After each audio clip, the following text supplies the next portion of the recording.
qué decís que sí? Solo de adicción.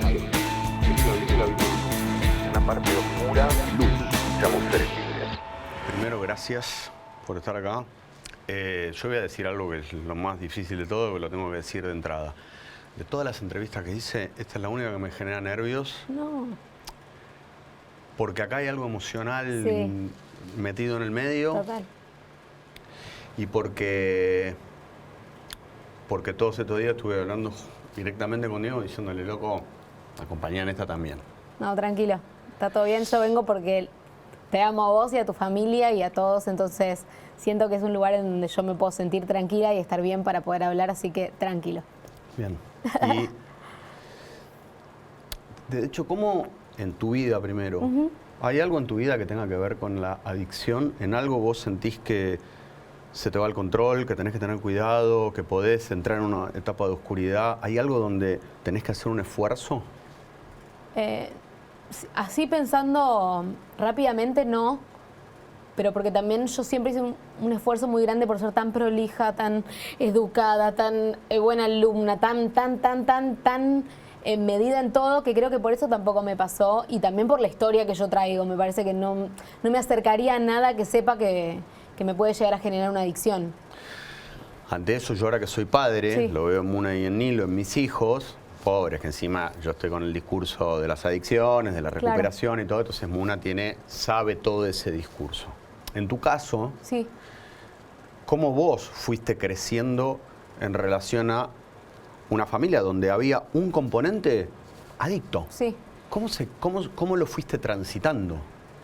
Bueno, yo no tengo mucho registro mío en cuanto a eso, pero sí mucho registro de mi papá diciéndome lo que yo hacía en esos momentos.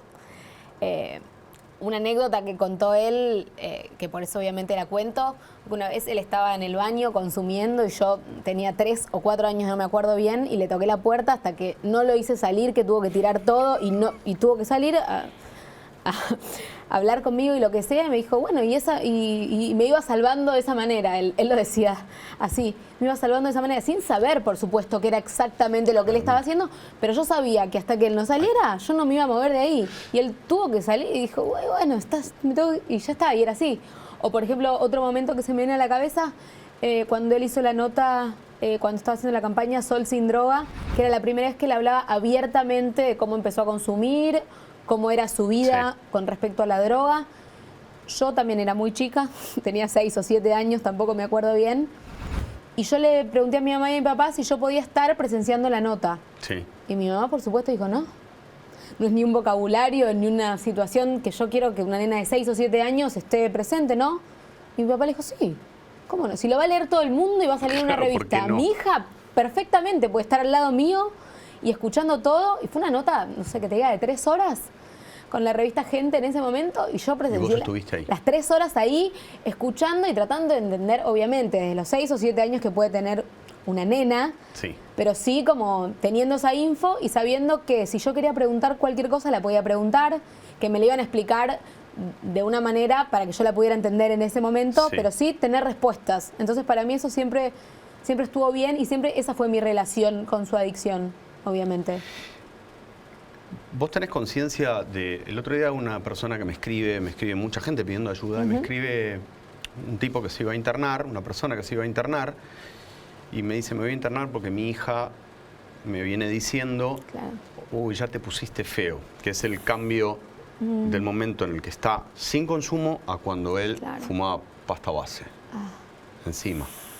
Y ahí pregunto, vos como hija, ¿podés diferenciar lo que era Diego antes del consumo o cuando había consumo? ¿Qué cambiaba? ¿Qué cambiaba en él y qué cambiabas en vos? ¿Qué cambiaba en vos? A mí me pasaba que yo nunca registré una situación de decir, uy, esto se puso feo. Yo no tenía momentos feos con él de decir, uy, estuvo consumiendo o cómo fue. Realmente, tanto a mi hermana como a mí se nos cuidaba mucho en ese sentido. Él se cuidaba mucho y mi mamá también nos cuidaba mucho en ese sentido. Entonces, no tengo registros ni recuerdos feos de decir, uy, la pasamos mal porque él en este momento había consumido o lo que sea. Sí, obviamente tengo registros de ver cosas de él y decir, ah, bueno, sí, acá no estaba bien. no, Claramente no estaba bien. Entonces, eso sí, pero de chica con él consumiendo, no tengo recuerdos feos de decir, se me empaña este recuerdo porque él vino de esta manera o no. O sea, no me pasó eso. Ahí lo que pregunto es, esto lo sé por mí, qué era lo que yo perdía o qué es lo que hoy pierde un amigo mío que está consumiendo. Sé que hay algo que se le va de lo que traía. ¿Vos sabés qué tenía Diego cuando estaba limpio, cuando estaba totalmente? ¿Qué era lo que perdía cuando lo veías en esas situaciones? ¿Qué es lo que hace perder la cocaína a una persona? Es que creo que lo que le hacía perder era momentos. O sea, igual yo haciendo mi obra de teatro me di cuenta que, perdón, que yo le reclamaba mucho más de lo que realmente sucedía. O sea, yo decía, este tipo nunca está en mis cumpleaños. Y no hay cumpleaños que no esté él en todo el registro. O sea, fue muy fuerte para mí darme cuenta de eso. Como de una vida de mucho reproche y que él todo el tiempo decía, Dalma es la que me acomoda, la que me pone en eje, la que me reta y ya me mira y yo sé que tengo que estar bien. Y también siento que muchas veces ese fue mi rol con él. Y bueno, si yo podía ayudarlo de esa manera, para mí estaba bien. Hay una imagen, creo que está en la obra. Yo en la obra, que además nos juntamos antes y que hablábamos, y yo el día del estreno de la obra estaba Diego sentado y yo estaba sentado atrás de Diego, encima. Sí. Y en un momento de la obra, Diego tira la mano y yo le agarro la mano. Porque yo había tenido charlas hablando con Diego acerca de la cocaína. Sí. Y en esa obra, creo que es en la obra, hay un momento donde hay una imagen de vos peleándote o defendiendo a Diego, que es en una terraza o en un balcón en Italia. Sí, en Nápoli. En Nápoli. Sí. Ahí hay algo interesante para una hija. Eras muy chiquita y estabas así. Sí. Como sos vos, además, que si tenés que pelar, pelás. Sí. ¿Sentís que lo defendiste mucho desde ese lugar? Sí, sentí que lo defendí mucho, pero no siento que haya sido una carga para nada. No. Lo hubiera seguido haciendo hasta el último día de mi vida. Y lo seguís haciendo. Lo sigo haciendo y siempre digo lo mismo. Para mí es muy claro, y siempre fue muy claro, mi relación con él y cualquier cosa que yo pueda decirle de él y criticarlo es él y yo y listo. Después que nadie venga a criticarlo. Por lo menos a mí que no me vengan a criticar porque, no, digo, con todos sus errores y sus fallas y todo, cada día lo admiro más. O sea, cuanto más personas conozco, más lo enaltecen. Cuando yo empiezo a armar este programa, lo llamo a Diego. Hace 4 años casi. Les cuento. Y Diego me dijo, yo soy el primero. Luego, y de hecho me dijo una cosa, como yo había grabado esta entrevista que se llamaba Dos Solos, y Diego se enojó porque en un momento se terminó la grabación. Claro, y me dijo, porque no, pero hay que duró hablar. poco. Sí, habíamos grabado 2 horas y me dijo, no, pero son 3 más. Estaba enojado. Me dijo, si vamos a hablar de todo esto, vamos a ayudar a los pibes y vamos a grabar 6 horas de charla acerca de mi relación y lo que es la droga y lo que es la cocaína. Cuando yo empecé a grabar, Diego estaba con la operación y con todo, ya no pudimos y no se pudo hacer. Pero a lo que iba con esto es, Diego siempre fue muy claro en relación al mensaje, ¿no? Digo, nunca invitaba a la gente a decir, ¿no? En su discurso había, a pesar de su situación, había un discurso de no lo hagan. De hecho, en la charla esa, él lo dice, no el jugador que hubiera sido si no hubiera... El jugador que hubiese sido, de hecho, en un momento dice, si no la aprobaron, no la prueben. Claro. Vamos a venderle a los chicos que no la prueben. Pues a eso voy, digo, ¿cómo? Que no la prueben. Que no la prueben. Es mentira ese que te dice, te la regalo hoy para hacerte entrar, para que mañana vayas y le compres, o le pegues a tu mamá, o le rompas los muebles a tu mamá, o le robes las cosas a tu mamá para comprar droga. No la prueben. ¿Qué es para vos hoy esa sustancia? Cuando alguien dice cocaína, ¿qué es para vos, Dalma? A mí me pasaba de chica que ni siquiera podía escuchar la palabra porque era algo como que me ponía nerviosa, que no sabía qué hacer, que no sabía cómo reaccionar, y ahora no hay nada que tenga más claro que es una situación que yo quiero tener lejos. En mi vida, en las personas con las que se relacionan conmigo, si hay algo que tengo clarísimo, ni me interesa probarla, ni me da curiosidad, ni nada. Realmente, no es una postura ni nada, pero creo que tiene que ver con esto que te decía antes, con mi historia de vida. O sea, yo lo vi sufrir y lo vi pelear contra eso, lo vi pelear con todas sus armas. Entonces, no, digo, ¿para qué? No. ¿Cuál fue para vos la imagen? Diego a mí me contó una, yo no la voy a hacer pública yo, de cuál él sintió que fue como el pozo del pozo. Él me dijo ese día, el pozo del pozo, era como el fondo del fondo. Pero para vos en relación a él, ¿hubo un momento donde, que para vos es la imagen de la crudeza? Esto lo digo porque por ahí hay hijas que están padeciendo esto con su padre, o por ahí hay padres que están padeciendo esto con sus hijos. Sí. ¿Hay algo? ¿Hay una imagen? Es difícil ser como puntual y que sea una imagen, pero sí te puedo decir que, y también lo cuento porque él lo contó, si no, no me atrevería nunca a contar algo tan íntimo, pero sí, una vez que él estuvo internado, y a nosotros nos vinieron a decir que nada, que teníamos que esperar porque no se sabía qué podía pasar. Realmente era como, bueno, lo único que queda es esperar a ver cómo reacciona él. Y yo fui a hablarle y le decía, tipo, por favor no te vayas, por favor, Yanina te necesita mucho, por favor, hacelo por Yanina, porque no sé qué. Y después, porque tenía eso también, de estar en el fondo del mar a los 5 minutos contestándome, diciéndome, no me digas por Yanina, ¿y por vos qué? ¿Y vos qué? Pero era también como mi rol, como viendo eso.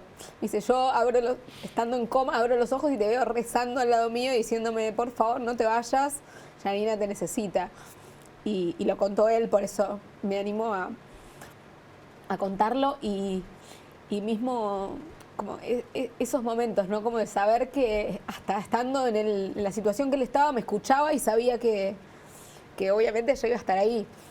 Y bueno, creo que en esa internación él se dio cuenta que no podía seguir de esa manera, porque se iba a morir.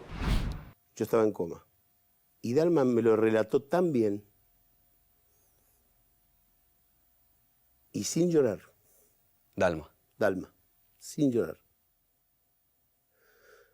Porque yo salía de la clínica y me iba a buscar droga. Y cuando iba a dar el paso me dijo Dalma, papá, quiero hablar con vos. Me dijo, yo no quiero que vivas para mí, pero quiero que vivas para Yanina. Y me empezó a contar de que todas las noches la negrita iba, rezaba, me sacudía y me decía que viviera para ella, que ella me necesitaba.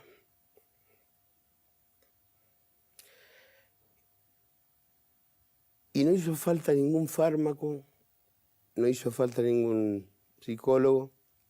A mí, de la droga, que estaba terriblemente metido, me sacó el relato de Dalma. Y esto como hija y como hermana. Vos sos la hermana mayor de Yani. Y sos la primera hija de Diego y de Claudia. ¿Cómo se convive con ellas? ¿Cómo se convivía con ellas en eso? ¿Cómo veías el dolor de Claudia y también la polenta de Claudia? Sí. Y el dolor, la fuerza y las particularidades de Yani. Sí, yo siento que cuando era más chica era esto que decías, era la polenta de Claudia tapándonos a nosotras de, o sea, lo que yo te digo, quilombos había, pero yo no me enteraba. O sea, situaciones feas capaz obviamente que había, pero ni mi hermana ni yo nos enterábamos. Era el dolor de ella y de, nada, tener que aguantar y protegernos. Y yo creo que después, ya siendo más grande, yo me puse en un lugar de, bueno, esta mujer ya está separada de él y no tiene por qué hacerse cargo de esto, entonces voy a salir yo y me hago cargo. Como si yo fuera la mamá de mi papá. Y obviamente fue difícil, pero también yo sentía que lo tenía que hacer yo y que no quería exponer a mi hermana a hacer eso. Entonces era yo la que lo quería hacer, con todo lo que eso implicaba. Pero no me arrepiento para nada y siento que, si bien mucha gente me decía, no sos la mamá, yo sentía que de alguna manera yo a él lo podía ayudar. Yo lo podía sacar como no lo podía sacar nadie. Entonces, ¿por qué no lo iba a hacer? ¿Porque era un peso? ¿Porque era una carga? No. O sea, era mi papá y yo para que él estuviera bien hacía cualquier cosa. Entonces, un poco fue ese mi rol. Al principio muy protegida por mi mamá por ser muy chica y después cuando empecé a darme cuenta, de hecho hay un momento que él estuvo internado en la Suizo, la primera vez, y justamente salió una placa con la fecha de nacimiento, y ese día como que mi papá había muerto, se descompuso mi abuela, me acuerdo, porque prendió la tele y lo vio, y era como, bueno, alguien tiene que salir a decir que esto es mentira. Obviamente mi papá seguía internado, no es que estaba bárbaro, pero él no se había muerto. Entonces era como, bueno, y dije, bueno, está bien, yo voy. Tenía 15 años. Y me agarró un periodista que me dio vuelta como cosas que decís en este momento, digo, ¿cómo puedes tener esta crueldad sabiendo que yo soy una piba, que tengo 15 años y que mi papá está internado en terapia intensiva y vos le das Estás buscando la vuelta? Digo, como, yo solo quería aclarar que estábamos rezando para que estuviera bien y que no se había muerto, nada más. Pero siento que a partir de ahí yo tomo un rol que digo, bueno, me hago cargo de que me tocó esto y no digo que lo haya llevado bien o mal, pero no sé, era lo que me tocaba hacer en ese momento y lo hice. Yo voy a contar una anécdota porque tiene que ver también con lo que era Diego en relación al consumo de otros. Ajá. En los últimos años, además. Sí. Yo dejé hace un montón de años de consumir drogas. Pero hace muchos años, yo ya tenía una relación con Diego. Yo tuve una recaída. Y Diego me llamó desde otro lugar del mundo donde estaba, porque se enteró, porque Agustina se lo contó a Claudia, Claudia se lo contó a Diego, suena el teléfono, veo que era Diego, atiendo y empieza a putearme. La puta que te parió, pero vos sos un fan. Me putea durante un rato y me dice una frase que para mí pinta lo que era Diego. Diego me dijo, mirá, Gastón, llorando, me lo dijo. Me dijo, yo puedo no saber cómo patear un tiro libre, pero de drogas sé. Cuando yo escuché eso, digo, el mejor jugador de la historia me está diciendo, yo puedo no saber cómo patear un tiro libre, pero de drogas sé y no lo podés hacer, no lo hagas. Yo ya estaba agradecido por un montón de gestos que Diego tuvo en mi vida, pero digo, ahí era donde estaba Diego como tipo y como padre también, ¿eh? Uh-huh. Yo ya había perdido al mío. Y Diego estaba ahí como diciendo, che, acá estoy. Sí. ¿Cómo era Diego en el cuidado? Con vos y el alcohol, con vos y la joda, con vos y el... ¿Se entiende? Sí, yo era muy prolija para que él tenga que estar al cuidado, la verdad. ¿Y con Gianni? Con Janina capaz un poco era más un poco atento. Sí, pero de verdad, todo el tiempo él me remarcaba y me decía, no hace falta ser tan perfecta, no te puedes equivocar, te puede ir mal en el colegio, te puedes descontrolar, te puede ir a buscar a un lugar y que... O sea, yo no tomo alcohol, pero pues no me gusta y porque también digo, bueno, qué sé yo, no sé. Entonces era como muy, muy prolija para él y su vida y para lo que después fue Gianni, que no es nada descontrolado ni nada, pero comparado conmigo siempre fue. Bueno, Gianni no le iba mal al colegio, pero como a mí me iba 11 en vez de 10, siempre era como, ¿viste? Sí, claro. No, bueno, no le va tan bien como a la hermana, pero en ese sentido siempre fue, como te digo antes, mucho más presente de lo que yo creía y mismo muy cómplice también, como... yo no lo necesitaba, pero por ejemplo, si Janina se quería ir del colegio o tenía que zafar de una prueba o algo, aparecía él a buscarla. De repente, no, pero no me avisaron que sí, se retira Janina Maradona, la viene a buscar el padre. ¿Y quién le va a decir? ¿No se la doy al padre? O sea, no. Entonces, nada, me parece que en ese sentido no lo hice sufrir mucho como porque fui demasiado prolija. Dos cosas que tienen que ver con la palabra adicto, ¿no? Uh-huh. que está del otro lado de la libertad. Sí. Adicto viene de no decir uh-huh. y viene de esclavitud. Uh-huh. Eran los esclavos en Roma. Los adictus eran los esclavos en Roma. ¿En qué sentís? Porque Diego, paradójicamente, era un adicto que no paraba de hablar. Pero ¿qué sentís que Diego no podía decir? ¿Se entiende? El adicto es aquel que se guarda. Sí, entiendo perfectamente. A él le pasó algo muy feo, que creo que también lo marcó mucho, que fue que una vez que le empezó a ir un psicólogo, le publicaron todas las sesiones. Charlas. Que yo eso no me lo puedo ni imaginar. O sea, vos decís, yo a un psicólogo uno le dice la confianza. La confianza y sabe que queda ahí, digamos, como... Y hasta los demonios, los fantasmas que uno tiene, todo. Entonces, nada, le publicaron eso. Entonces, ya a partir de ahí no te puedes imaginar. Digo, yo sentía que él, capaz, muchas veces le costaba pedir ayuda, la ayuda que él necesitaba, digamos, ¿no? Como, y que algunas veces mi mamá podía leerlo y ayudarlo y otras veces no. Y Y en ese sentido, digo, como no tenía un lugar seguro en el que él pudiera hablar de verdad de lo que le sucedía y que nadie se enterara. O sea, eso lo pienso hasta el día de hoy, que no se puede creer, que no lo haya tenido nunca, en ningún lugar. Por eso yo después hice terapia mucho tiempo y cuando era chica hacía terapia y yo le dije, yo necesito ir a un psicólogo, quiero ir. Y me dijo, perfecto, yo te cuento lo que me pasó a mí, que obviamente no te va a pasar a vos, yo te voy a acompañar desde otro lugar. Yo no creo en los psicólogos, porque el psicólogo que a mí me atendió me hizo esto. Pero si vos querés ir, yo te voy a acompañar. Y fue eso lo que hizo.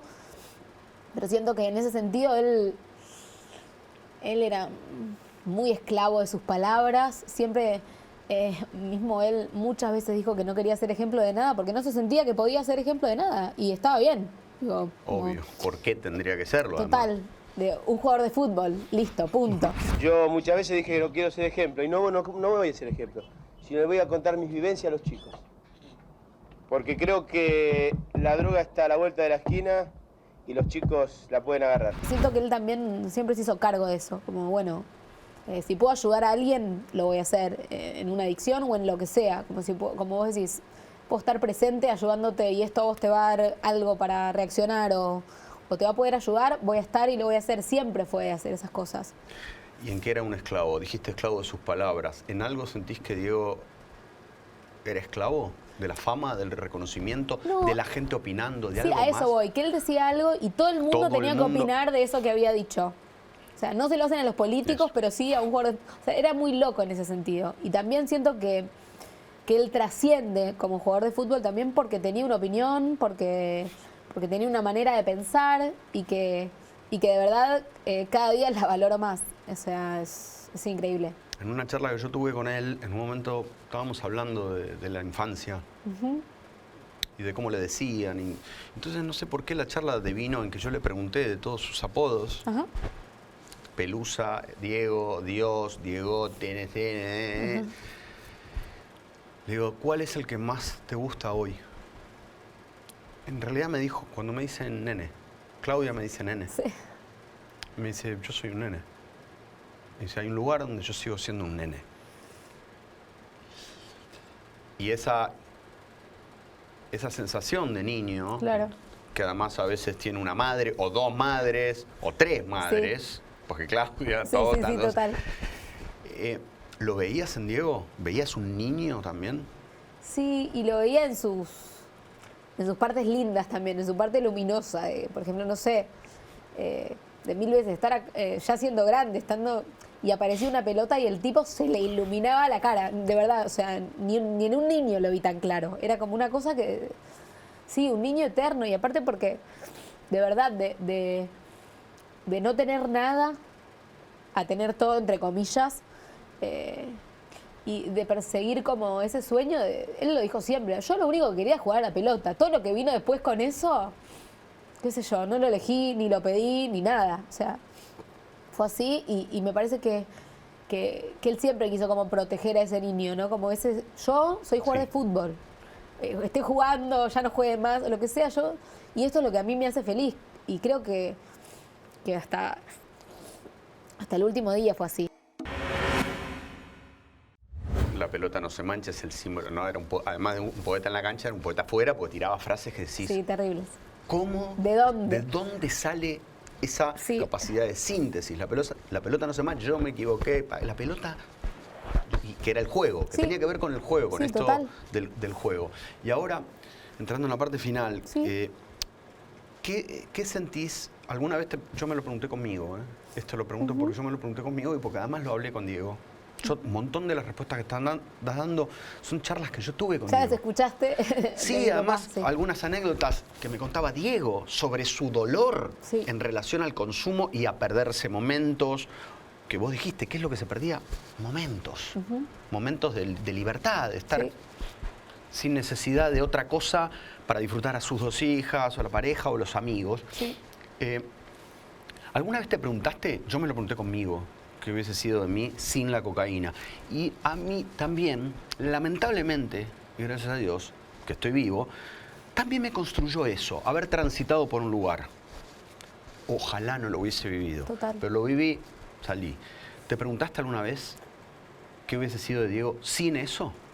Yo creo que se lo preguntaron a él y creo que tiene una respuesta muy parecida a la tuya. Como mi camino fue este y yo no lo cambio por nada. Obviamente hubiera sido mejor si a mi vida no hubiera llegado la droga.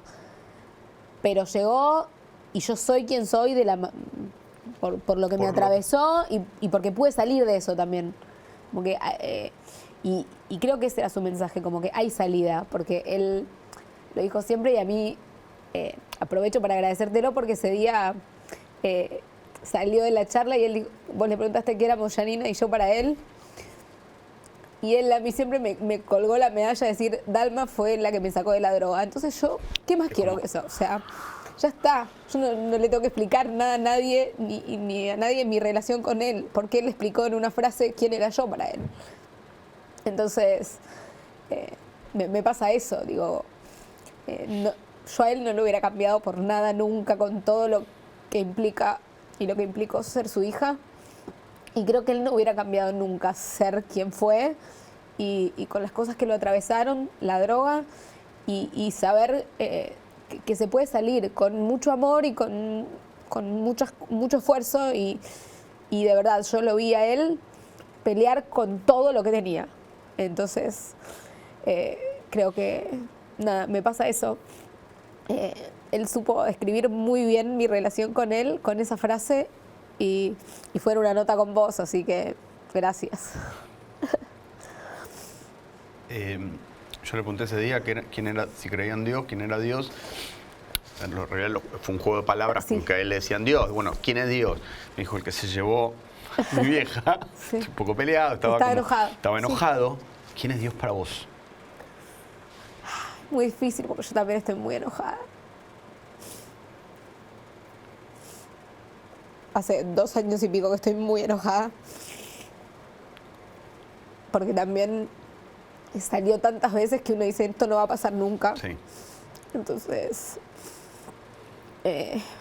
obviamente yo nunca lo puse a él en la posición de Dios, para nada. De hecho, hice una hora explicando por qué para mí eso no era así. Pero sí, estoy muy enojada, obviamente, por no tener a mi papá. Y porque yo lo extraño todos los días de mi vida. También, un montón. ¿Y dónde sentís que está, Diego?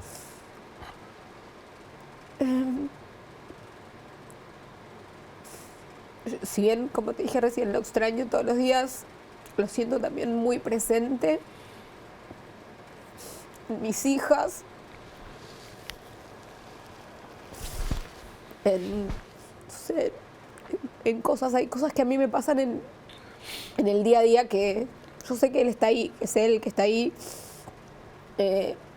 Yo tengo una conexión muy fuerte con él, muy fuerte y no lo puedo soltar jamás. O sea, más allá de que extraño abrazarlo, porque eso sí, no puedo hacerlo.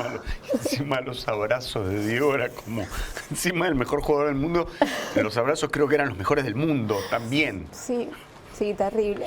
Con Janina hablamos todo el tiempo de eso, es como todo el mundo te dice, bueno, él ahora está mejor y qué sé yo, pero yo extraño eso, abrazarlo, que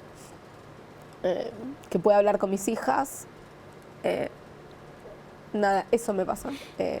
Si bien lo tengo muy presente todo el tiempo, siempre hay algo en el día que me pasa que digo, acá está, es él. Esto me pasa mucho, que tengo una conexión muy grande y si bien no paro de extrañarlo todos los días, está en algún lugar. Por supuesto, siento que me acompaña como puede. Las últimas dos, ¿qué es la libertad? Si me preguntas, a mí, mi libertad es poder decir lo que pienso, estar tranquila que las personas que siempre que lo rodearon y a mí no me gustaban, nos detestan, porque eso es lo mejor que me puede pasar. También siento que es un tesoro que mi papá nunca pudo tener. Libertad, privacidad, como esas cosas que siento que él nunca pudo tener y que yo soy una afortunada y sí tengo. Eso. poder ser quien soy, estar tranquila, vivir tranquila, poder salir a la calle tranquila, emocionarme cada vez que una persona me habla de mi papá como me habla.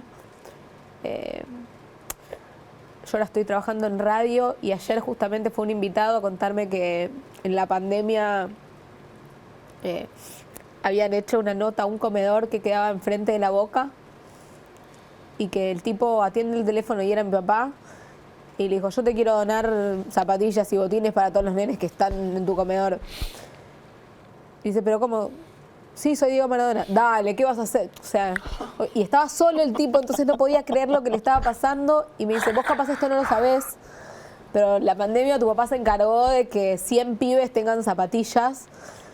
Y obviamente que era lo que no sabía, pero que no me sorprende para nada. O sea, es como, digo, qué felicidad que vos puedas venir a la radio donde yo trabajo y poder contarme esto para que a mí me emocione como me emociona.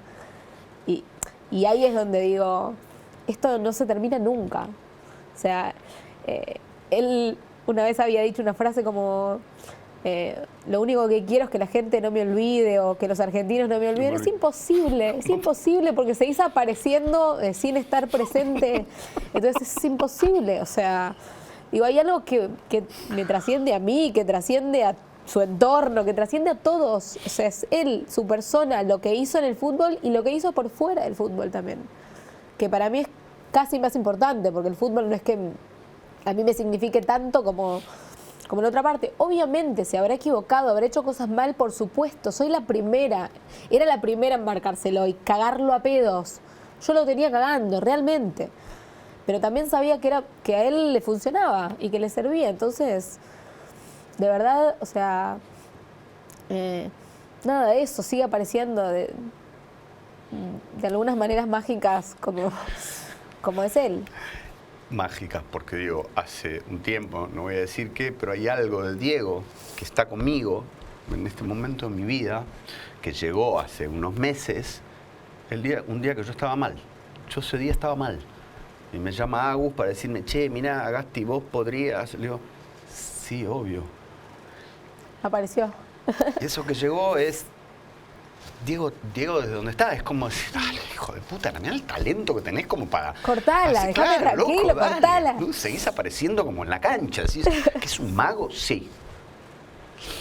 Y la última que es, toda esta charla ya es un mensaje, ojalá esto le sirva a una hija, ojalá le sirva a un padre, ojalá le sirva a una madre, ojalá le sirva a alguien que está diciendo, a ver, voy a probar, o sea, para entender que hay un montón de cosas que tienen que ver con los momentos que se pierden, sí. Pero igual, más allá de eso, si hoy pudieras ahora hablarle a una piba de 5, 6, 7, que descubre que hay un padre adentro de un baño, ¿qué le dirías? Quédate ahí, seguí golpeando la puerta, confía en que eso que estás haciendo sirve para mejorarlo, para hacerle bien, confía en vos, seguí. Que no se te vaya la vida en eso, pero sí, mientras puedas ayudar a la otra persona que amás con tu vida entera, hacelo. Gracias, Dal, gracias, Clau, gracias, Yani, gracias, Diego. Estoy acá como representación de todas. Todas, es un equipazo. Gracias, Dal. A vos, te quiero. Yo también.